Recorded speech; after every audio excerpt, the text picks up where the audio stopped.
മിതം ച സാരഞ്ച വചോഹി വാഗ്മിത. ഭർതൃഹരിയുടെ നീതിശതകത്തിൽ നിന്നുള്ള ഒരു ശ്ലോകമാണിത്. കുറഞ്ഞ വാക്കുകളിൽ കൂടുതൽ അർത്ഥം ഉൾക്കൊള്ളിക്കുന്നതാണ് യഥാർത്ഥ വാഗ്വൈഭവം. അങ്ങനെയുള്ള ഒരാളാണ് യഥാർത്ഥ വാഗ്മി.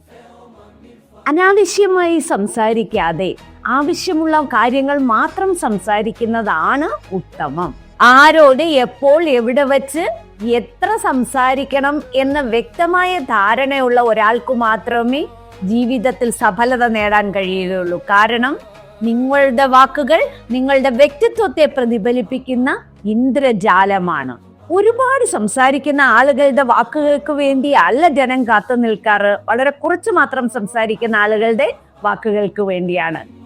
കാരണം വളരെ കുറച്ച് മാത്രം സംസാരിക്കുന്ന ആളുകളുടെ വാക്കുകളിൽ എന്തോ ഒരു പവർ ഉണ്ട്. മൗനം എന്ന പവർഫുൾ ടൂളാണത്.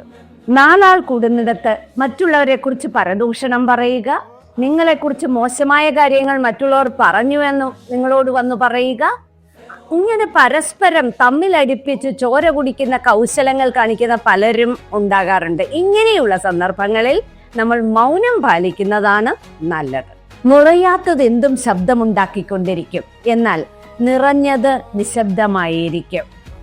മൗനം നിങ്ങൾക്ക് ഒരു മിത്രത്തെ തരില്ലായിരിക്കും, എന്നാൽ ഒരിക്കലും ഒരു ശത്രുവിനെ തരികയില്ല. നിശബ്ദത ജ്ഞാനത്തെ പരിപോഷിപ്പിക്കുന്ന ഉറക്കമായി കരുതുക. മോശം വാക്കുകൾ പറയുന്നതിനേക്കാളും എത്രയോ ഉത്തമമാണ് മൗനമായിരിക്കുന്നത്. ആയതിനാൽ മൗനത്തിന് തങ്കത്തിന്റെ വിലയുണ്ട്.